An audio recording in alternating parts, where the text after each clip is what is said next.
मध्य प्रदेश में 2019 में जो इस समय लोकसभा चल रही है उसके अनुसार बीजेपी ने प्रचंड जीत हासिल की थी, सिर्फ एक सीट अगर छिंदवाड़ा कमलनाथ की छोड़ दी जाए, उनके बेटे नकुलनाथ की, तो पूरे राज्य में बीजेपी ने अपना परचम लहराया था। यानी कि 28 सीटों पर बीजेपी ने जीत दर्ज की थी मध्य प्रदेश में। तो मध्य प्रदेश में इस बार अगर आज चुनाव होते हैं तो जनता का मिजाज क्या है, जनता का मूड क्या है और मतदाता क्या बीजेपी को एक बार फिर से उसी तरह से प्रचंड जीत दिलवाएंगे। प्रधानमंत्री नरेंद्र मोदी ने 370 बीजेपी का लक्ष्य रखा है, 400 बीजेपी प्लस यानी कि एनडीए का लक्ष्य रखा है। तो अभी अगर हम पंजाब को छोड़ दें, उत्तर प्रदेश में 62 से 72 यानी कि 10 सीटों का फायदा सीधे सीधे बीजेपी को दिखाई दे रहा है। लेकिन हम बात करेंगे छत्तीसगढ़ की भी, हम बात करेंगे राजस्थान की भी, क्योंकि राजस्थान में क्या होता है 25 सीटों में से और छत्तीसगढ़ में 11 सीटों में क्या स्थिति रहती है। हमारे साथ हमारे संवाददाता मध्य प्रदेश ब्यूरो चीफ हेमेंद्र शर्मा मौजूद है। बहुत धन्यवाद हेमेंद्र। तो हेमेंद्र, क्योंकि मध्य प्रदेश की राजनीति पर बहुत मजबूत पकड़ अपनी रखते हैं और मध्य प्रदेश के हर जिले में हेमेंद्र हमारे आज तक के रिपोर्टर्स हैं, उनसे लगातार हेमेंद्र को जानकारी भी मिल रही है और हमारा सर्वे भी आ चुका है। स्वागत कीजिए जोरदार तालियों के साथ कांग्रेस के नेता प्रवक्ता पीयूष बघेली जी का। पीयूष जी, मध्य प्रदेश में तो अभी समय है, यहाँ का परिणाम आने में अनुमान वाला हमारा परिणाम, लेकिन जो दूसरे राज्यों में, उत्तर प्रदेश में, उत्तराखंड में आपकी स्थिति बहुत खराब है। हाँ, हालांकि पंजाब में आप अच्छा करते हुए दिख रहे हैं। देखिए, अनुमान होते हैं और हमने विधानसभा चुनावों में भी देखे कि ओपिनियन पोल भी बहुत जगह गलत निकले, एग्जिट पोल भी बहुत जगह गलत निकले और अभी तो गठबंधन की शक्ल सामने नहीं आई है। राजनीति में बहुत से आना जाना भी इस बीच में होगा, तो मुझे लग रहा है कि प्रेडिक्शन बहुत जल्दी किए जा रहे हैं और भारत जोड़ो न्याय यात्रा भी अभी चल रही है। आप देखते जाइएगा कि अभी तो उसने उत्तर भारत में एंट्री शुरू की है। जैसे जैसे चुनाव नजदीक आएंगे, अगर हम मध्य प्रदेश की बात करें पीयूष जी, तो आप अंदाजा लगाइए इस बार जो प्रचंड जीत बीजेपी को हासिल हुई है, इस बार तो मध्य प्रदेश जीतते जीतते हार गया। होता क्या है? आपका माहौल तो लगता है, इस बार लग रहा था कि कांग्रेस मध्य प्रदेश में बहुत अच्छा प्रदर्शन करेगी, लेकिन ऐसी हार हुई कि इससे पहले आपकी इतनी बुरी हार कभी नहीं हुई मध्य प्रदेश में कांग्रेस। देखिए, मध्य प्रदेश के बारे में तो सारी दुनिया जान रही है कि क्या हुआ और क्या नहीं हुआ। मैं अब परिणामों पर क्या हुआ, यहाँ तो 2 दिन पहले लोकसभा में, राज्यसभा में दिग्विजय सिंह जी ने पूरा बोला है कि ईवीएम का किस तरह से खेल हुआ, प्रशासन का कैसे दुरुपयोग हुआ। तो और ये पंजाब में ईवीएम नहीं है क्या? देखिए, रिमोट अगर आपके हाथ में नहीं है, रिमोट आपके हाथ में है तो आप जहाँ चाहे दबाएं। जल्दी से हेमेंद्र, हमारे ब्यूरो चीफ हमारे संवाददाता का ले लेता हूँ। मध्य प्रदेश में हेमेंद्र, जो प्रचंड जीत विधानसभा चुनावों में बीजेपी की मिली है, आपको लगता है कि लोकसभा में भी वही लहर चलती हुई दिख रही है या कुछ और? देखिए, अभी प्रधानमंत्री नरेंद्र मोदी ने अपने नाम पर मध्य प्रदेश में वोट मांगा था, तो ये स्थिति उनकी यहाँ पर हुई है भारतीय जनता पार्टी की। लेकिन अब वो खुद के लिए वोट मांगेंगे, तो आप अनुमान लगा सकते हैं कि क्या स्थिति यहाँ पर हो सकती है।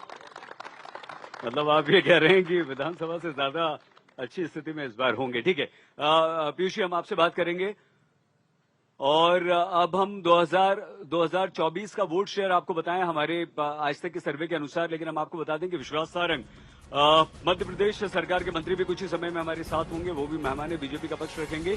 तो वोट शेयर कितना? वोट शेयर 58.2% बीजेपी को यहां पर मिलता हुआ दिखाई दे रहा है।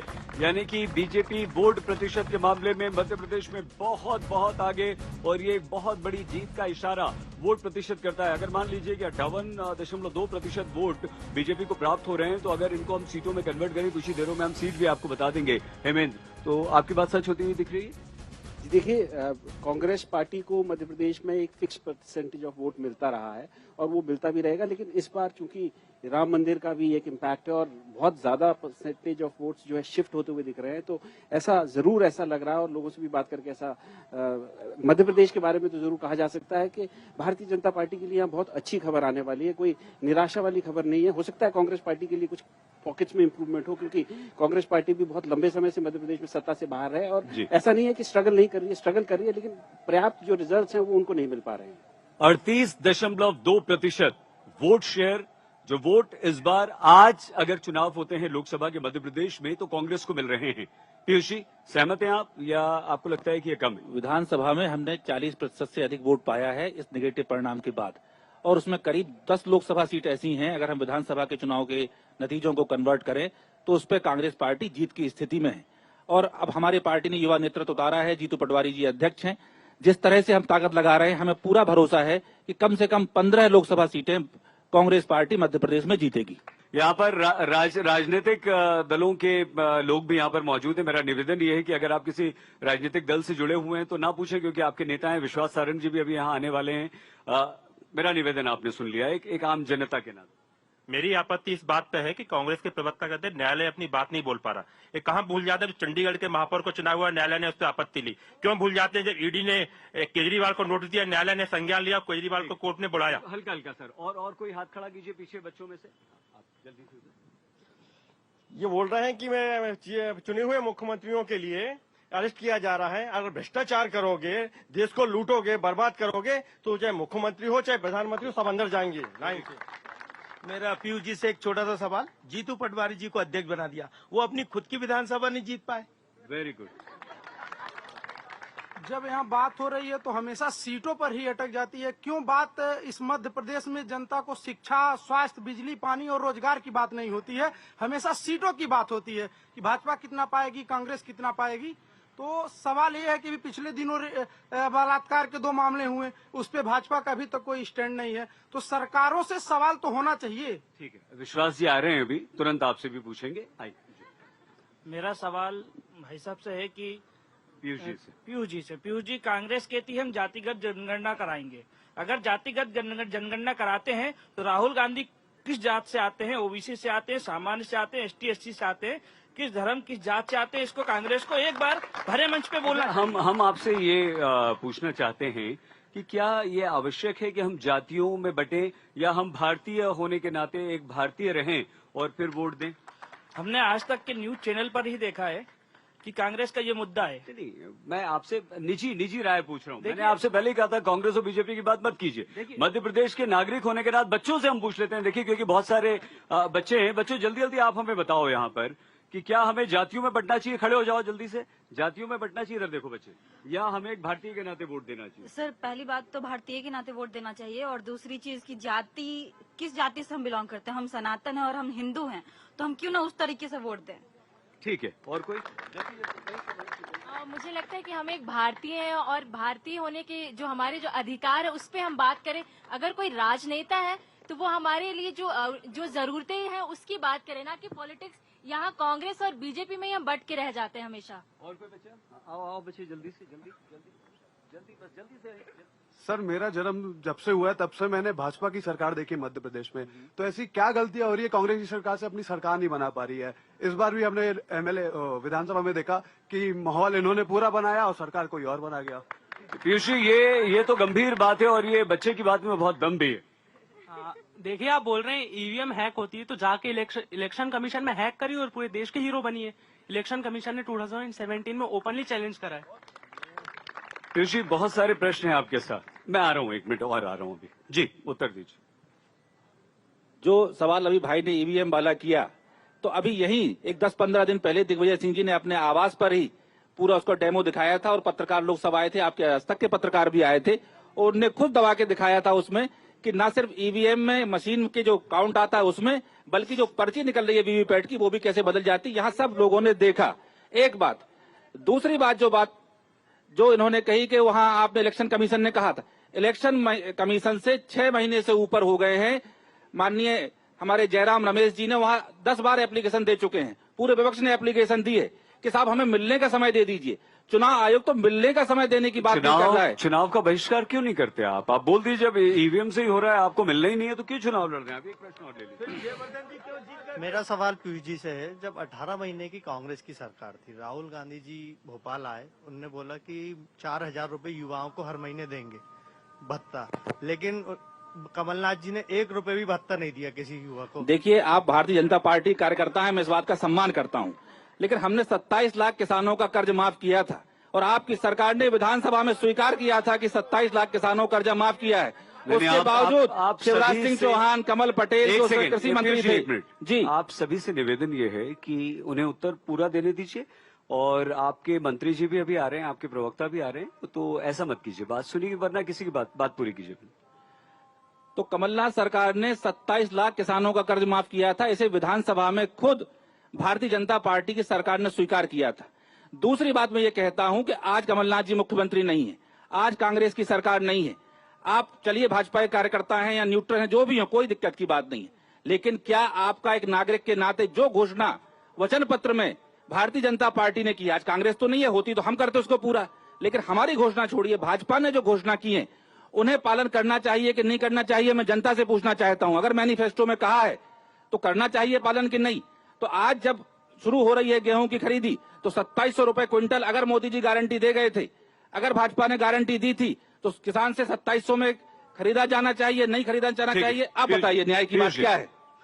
हेमेंद्र, हम आपसे ये समझना चाहते हैं, विधानसभा में परिणाम सबने देखे, लोकसभा में क्या मध्य प्रदेश की जनता सिर्फ नरेंद्र मोदी के चेहरे पर वोट देगी और राम मंदिर का जो निर्माण हुआ है, प्रतिष्ठा, प्राण प्रतिष्ठा रामलला की हुई है, उसका कितना असर होगा इन चुनाव? देखिए, ये तो नहीं कहा जा सकता कि लोग कैसे वोट करेंगे, क्यों वोट करेंगे, लेकिन थोड़ा आइडिया समझने के लिए हमको 2018 फिर 2019 के चुनाव की तरफ जाना पड़ेगा। 2018 में मध्य प्रदेश में 15 साल के बाद, विपक्ष में रहने के बाद कांग्रेस पार्टी ने वापसी की थी, सरकार बनाई थी।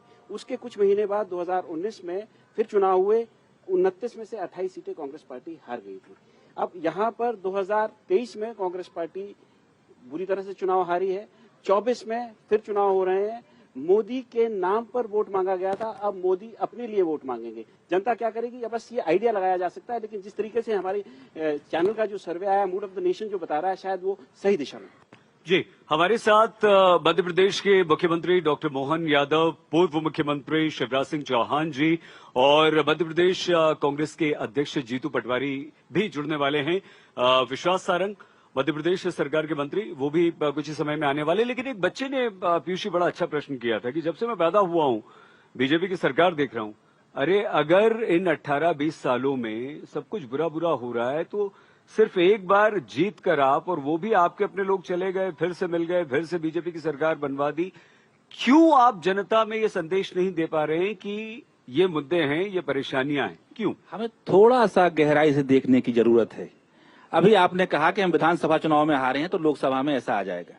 2003 में इसी मध्य प्रदेश में 10 साल की हमारी सरकार थी और हम विधानसभा चुनाव बुरी तरह हारे थे, लेकिन 2004 का जो लोकसभा चुनाव हुआ, हमने अच्छा प्रदर्शन न सिर्फ मध्य प्रदेश में किया बल्कि पूरे देश में किया, और अटल बिहारी वाजपेयी की सरकार गई और डॉक्टर मनमोहन सिंह की सरकार बनती है कांग्रेस की।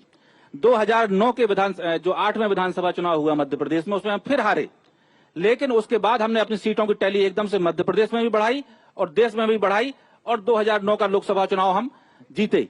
वही चीज मैं कह रहा हूं 2024 में होने वाली है। तो राजनीति का अलग मिजाज होता है, विधानसभा में अलग तरह से आदमी चलता है, लोकसभा में अलग तरह से चलता है, और हम 18 में हम जीतने के बावजूद हारे। पीयूष जी, नरेंद्र मोदी के मुकाबले कोई चेहरा है? आप राहुल गांधी मुकाबला कर पाते हैं? इस देश में मैं आपसे दो चीज मैं इस बहस में देख रहा हूं, बहुत जबरदस्त चीजें देख रहा हूं कि हम संवैधानिक वैल्यूज के खिलाफ ये डिबेट कर रहे हैं। धर्म के आधार पर मैं एक बात कह ले, मुझे आरोप मत लगाइए ना, मैं बोल तो रहा हूं, प्रश्न पूछ रहा हूं। संविधान में धर्म के नाम पर वोट मांगने का अधिकार नहीं है, संविधान में धर्म के नाम पर चुनाव लड़ने की बात नहीं है, लेकिन यहाँ आप बार बार एक धार्मिक अनुष्ठान के आधार पर वोट की बात कह रहे हैं, जो कि संविधान के हिसाब से उचित नहीं है। इस लायक मैं कह रहा हूँ मैं आपको और दूसरी बात चेहरा, ये राष्ट्रपति का चुनाव नहीं हो रहा है, प्रधानमंत्री का चुनाव हो रहा है, ये एक व्यक्ति पे वोट नहीं पड़ने, हर सांसद को हमें चुनना है, ये हमारे संविधान ने बताया है। इस पर मैंने कहा था कि संवैधानिक मूल्यों के आधार पर हम बात करें। अगर ये वीडियो आपको पसंद आया है तो इसे लाइक जरूर करें। अगर चैनल अभी तक सब्सक्राइब नहीं किया है तो कर लें और नोटिफिकेशन पाने के लिए बेल आइकन भी दबा दें।